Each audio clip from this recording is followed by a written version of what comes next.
Les éditions de La Loupe, spécialistes des livres en gros caractères, vous apportent un confort de lecture avec une sélection rigoureuse parmi les nouveautés littéraires. Romans, témoignages, essais, aventures, le fonds éditorial compte plus de 700 titres. Renseignements et informations au 04 78 47 27 02 et sur internet éditionsdelaloupe.com. Les éditions de La Loupe vous proposent l'émission Nous avons lu pour vous. Bonjour chers amis auditeurs, Jean et moi-même Guillaume sommes heureux de vous retrouver. Quel livre nous présentez-vous aujourd'hui, Jean ? Alors, je présente une biographie de Jean Raspail qui s'appelle Jean Raspail, aventurier de l'ailleurs, par Philippe Emsan aux éditions Albin Michel. Et pour ce qui me concerne, je vous présente L'éclaireuse, relatant les entretiens de Marie de Henzel avec Olivier Lenaire, paru à Actes Sud. À vous, Jean. Alors, voilà ce qu'avait écrit Marcel Proust en 1908 à Madame Strauss.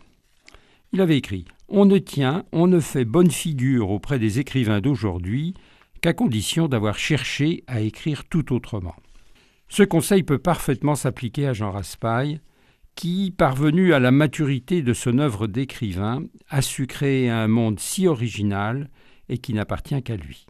Comme le lui avait dit Jean d'Ormesson, il est un des rares écrivains de la fin du XXe siècle à avoir créé un monde. La biographie de Philippe Emsan est complète en ce que, non seulement elle parcourt et révèle la vie de Jean Raspail, mais elle procède aussi de l'analyse littéraire, nous donnant ainsi les clés de son œuvre. Dans l'œuvre de Jean Raspail, comme dans sa vie, il y a plusieurs moments qui se nourrissent les uns des autres, s'interpénètrent et jamais ne disparaissent totalement. Jean Raspail est issu d'une famille bourgeoise et il montre peu de goût pour les études malgré une solide culture générale. Passionné par le scoutisme, dans lequel il va prendre des responsabilités, il va très tôt chercher l'ailleurs, l'étranger, les confins, l'aventure. Un premier roman est un échec total. En répondant à une petite annonce, il va participer à un premier voyage d'aventure. Il a 23 ans. Il s'agit de refaire le voyage du père Marquette, voyage réalisé au XVIIe siècle, du Canada à la Nouvelle-Orléans, en descendant en canoë les Grands Lacs et le Mississippi. Ce voyage va le marquer durablement et il y reviendra d'ailleurs à la fin de sa vie. Et pour la première fois, il y rencontre des peuples disparus ou ce qui reste de leurs souvenirs. Un second voyage le conduira en voiture de la Terre de Feu à l'Alaska. C'est, là aussi, un premier contact avec Ushuaïa, avec la Patagonie et le souvenir des Alakalouf, peuple également disparu. Ces voyages sont des succès. Jean Raspail deviendra alors l'un des principaux conférenciers de connaissance du monde, ce qui sera son métier pendant plus de 20 ans. D'autres voyages s'enchaînent et donnent lieu à des livres sur les Incas, le Japon, la Terre Sainte, les Caraïbes. Jean Raspail est passionné par les autres hommes, les autres civilisations, leur manière de vivre. Ces voyages seront la matrice de son univers romanesque. Écrit en 1970, Le Camp des Saints, son roman est un réel succès, mais qui sera peut-être mal interprété par la critique. Autant qu'une sorte de prémonition des migrations du début du XXIe siècle, ce roman apparaît être aussi une observation acerbe du pouvoir, de tous les pouvoirs, face à l'effondrement d'une civilisation. La source de l'ambiguïté est que cette civilisation est la nôtre, et c'est cela qui dérange. Un autre roman, Les Sept Cavaliers, vont décrire plus tard ce monde qui s'est effondré. Qui pourra le reconstruire ? Comme le dit Emsan, Raspail sait voir l'uniformisation en marche de l'humanité, la dissolution de la liberté individuelle dans l'égalitarisme et le conformisme. Au-delà de ce regard pessimiste, le monde qu'il crée ranime dans l'esprit du lecteur la mémoire du tréfonds de l'humanité, ajoute Emsan. C'est pour cela que le monde des peuples disparus, les confins, le fascine. Ses plus beaux romans sont peut-être « Qui se souvient des hommes ?» Les hommes en question, ce sont les Alakalouf, peuple indien patagon disparu. Et par ailleurs, la Patagonie va le fasciner. Antoine de Tounens, avoué à Bergerac, qui se proclame son roi, va être un élément très important dans la vie de Jean Raspail. De là va survenir le rêve patagon, le jeu patagon, situé, comme l'écrivain et journaliste, au sud de l'humour anglais et au nord de la poésie. Ce rêve patagon qui doit tant à François Tully, alors jeune lecteur de Raspail, qui va l'animer et lui donnera plus tard toute sa force, ce rêve patagon ne peut-il être considéré comme le grand œuvre de Jean Raspail, si tant est que les lecteurs d'un romancier contribuent à achever la formation de son œuvre. Ce rêve patagon est le royaume imaginaire qui contient toutes les nostalgies d'une société qui veut vivre et qui espère. Aujourd'hui, le rêve patagon réunit 5000 personnes différentes dans tout le monde entier. Le dernier roman de Jean Raspail, resté inachevé, La Miséricorde, écrit et réécrit pendant toute sa vie, ensemble la clé de voûte, ce qui, en définitive, le soutient, la grâce et la paix dans la réconciliation et la certitude de l'éternité. Pour Jean Raspail, qui a avoué à plusieurs reprises que sa foi était vacillante, la miséricorde de Dieu reste à venir, mais elle vient. Le livre de Philippe Emsan nous raconte Jean Raspail. Jean Raspail s'est peu épanché, mais sa vie est foisonnante, inséparable de son œuvre qui est riche et profonde. Elle est à la fois en marge et le reflet de notre société qui peine tant à se retrouver. Certains des écrivains disparaissent et leur œuvre avec. Nul doute que le rêve patagon, issu d'une œuvre si originale et si personnelle, qui réunit des milliers de sujets du roi Aurélie Antoine Ier, qui sont venus à lui naturellement et mystérieusement, a vocation aujourd'hui à perdurer. Donc il s'agit de la biographie de Jean Raspail, aventurier de l'ailleurs, par Philippe Emsan, aux éditions Albin Michel, 392 pages. Merci beaucoup Jean. Alors moi-même, je suis heureux de vous présenter aujourd'hui L'Éclaireuse, un livre qui relate les entretiens de Marie de Henzel avec Olivier Le Nerf, un livre de 181 pages, édité par Actes Sud, 19 €.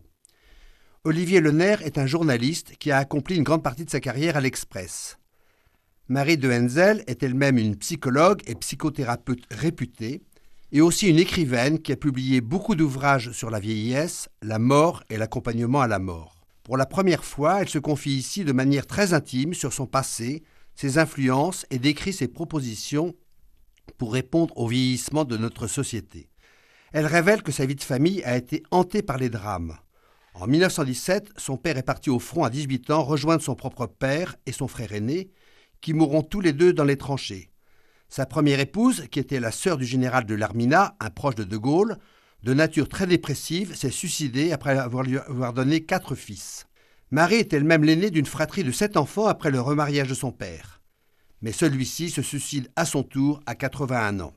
La position de Marie de Henzel par rapport au suicide s'ancre là, car elle a connu les ravages d'un tel acte au sein de sa famille et pense que son père aurait pu l'éviter s'il avait entrepris un travail sur lui-même, ses regrets, ses rancunes, sa culpabilité. La propre vie familiale de Marie de Henzel n'a pas été non plus très simple, puisqu'elle a divorcé 2 fois, sachant cependant qu'elle garde toujours des liens étroits avec ses 2 ex-maris.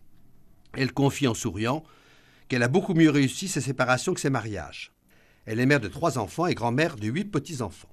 Marie de Henzel évoque largement sa vie spirituelle. Elle confie qu'elle a grandi dans une famille catholique traditionnelle, mais que plus tard, une psychanalyse lui a fait couper court à toute pratique religieuse, sans cependant effacer chez elle la dimension mystique et l'empêcher de se déclarer toujours chrétienne. Sa proximité avec le théologien suisse Maurice Zindel lui a valu d'être invité par Monseigneur 23, archevêque de Paris, à prêcher une conférence de carême à Notre-Dame de Paris sur le thème « Un temps pour mourir, comment vivrons-nous ce temps ?» L'exposition de Marie de Henzel à la lumière des médias et sa grande notoriété qui s'en est suivie date de sa rencontre avec François Mitterrand en 1984, lors de la décoration de la Légion d'honneur de son frère, chef du protocole à l'Élysée.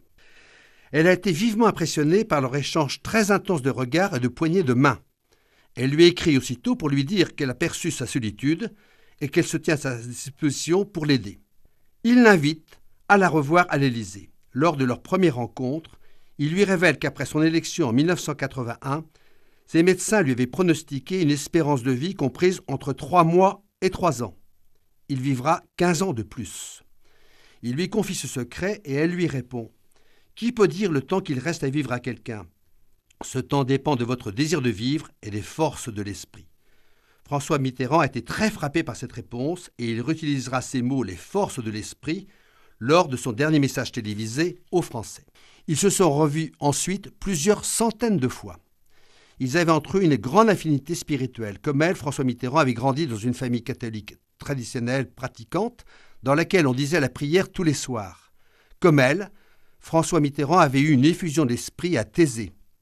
En 1984, François Mitterrand a décidé de créer le premier centre de soins palliatifs en France et lui a demandé d'être psychologue au sein de cette unité. Son travail a consisté à aider les familles pour qu'elles n'aient pas peur de leurs émotions. Ces familles disaient souvent « Je ne veux pas entrer dans la chambre parce que je vais pleurer ». Et Marie de Henzel leur disait « Mais ce n'est pas grave de pleurer, c'est un partage, alors pourquoi ne pas pleurer ensemble ?» Pleurer, c'est un bon signe. Il faut se contenter d'être présent en assumant son puissance d'accueillir ses émotions. Elle estime que la peur de mourir est légitime. Face au mystère, on n'est plus sûr de rien, sachant cependant que Marie de Henzel révèle qu'ayant accompagné des centaines de personnes vers la mort, elle n'en a pas vu une seule qui croit au néant. Et elle insiste, pas une seule, à penser que c'est une croyance de bien portant.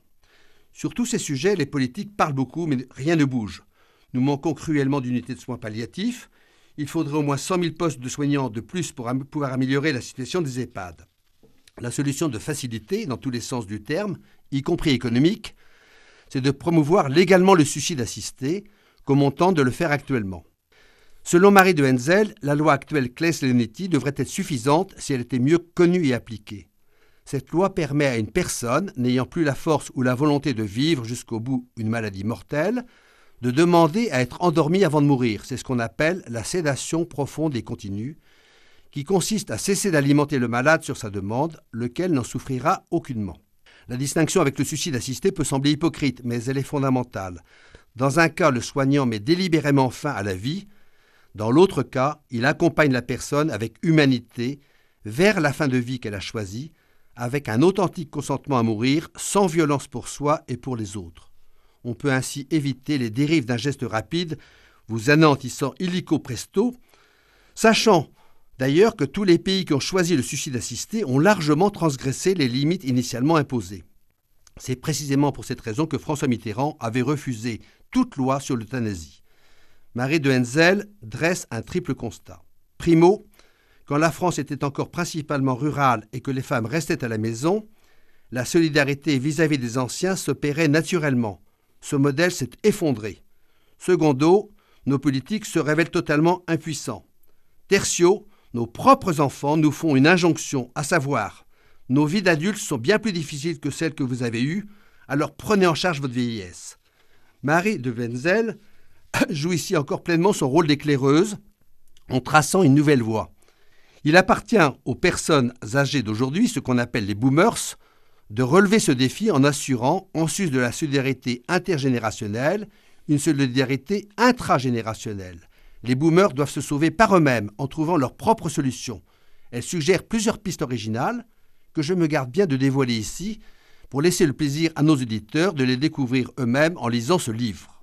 Marie de Henzel conclut ses entretiens sur cette phrase qu'elle aime beaucoup de François Tscheng « À la fin, il reste l'âme ».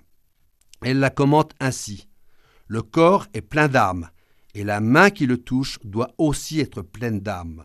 En chaque être, le corps peut connaître la déchéance et l'esprit la déficience.